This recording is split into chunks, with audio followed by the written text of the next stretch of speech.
हाय, good morning. आज सकाळी छान असा थोडासा वेळ होता, तर छान अशी निवांत मी छान अशी बसली होती बाहेर.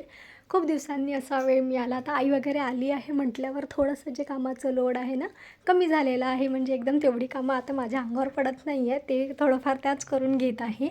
तर त्यामुळे छान मी थोडी बसली. त्यानंतर ज्या माझ्या तांदळामध्ये ना परत जे आहे थोडेसे असे त्याला हे असं लागल्यासारखं झालेलं आहे, जाळे पकडले होते. तर मग आता यांना जास्त समजतं मला समजण्यापेक्षा, कारण मी केलं तरी ते तसंच झालं. मग यांना म्हटलं की तुम्ही माझे जेवढे भरून ठेवलेले तांदूळ वगैरे आहेत त्याला थोडंसं क्लीन करून द्या. मग त्या दोघींनी सकाळी आज पूर्ण सगळं क्लीन वगैरे केलं आणि मी पूर्ण स्वयंपाक वगैरे जो आहे तो मी केला. त्यांनी त्याच्यामध्ये पावडर परत लावलं आणि तेजपान वगैरे टाकलं, असं सगळं करून ठेवलं. त्यानंतर याचं जे आहे थोडंसं खेळणं सुरू होतं आजीसोबत सकाळी.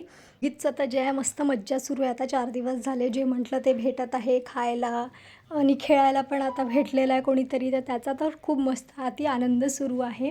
त्यानंतर मी म्हटलं आता त्यांना दहीवडे खायचे होते, तर मग मी त्यांच्यासाठी छान असे दहीवडे करायला घेतले. आता रोज काही ना काही सुरूच आहे.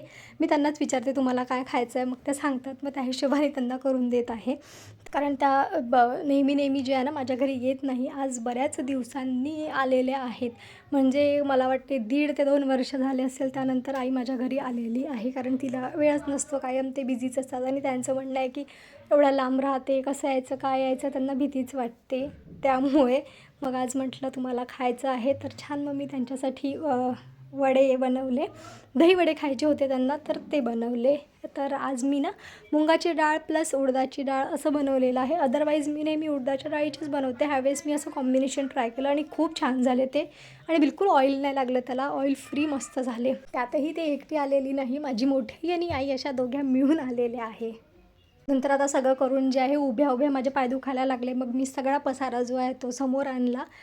जेवण करायलाच बसू म्हटलं सोबत. आता एक काय खायचं त्याच्यामुळे मग तिथे आल्यानंतर जे आहे छान मी दहीवडे रेडी केले. त्यासाठी छान चटण्या पण बनवल्या होत्या, ग्रीन चटणी, इमली चटणी असं सगळं टाकून जे आहे ना छान प्लेटिंग वगैरे मस्त केलं. छान दिसत होतं ते असं यम्मी आणि झाली पण खूप सुंदर होते. आणि सोबत जेवण पण वाढून घेतलं. चला मग हा व्लॉग इथेच एंड करते. बाय बाय, भेटू पुढच्या व्लॉगमध्ये.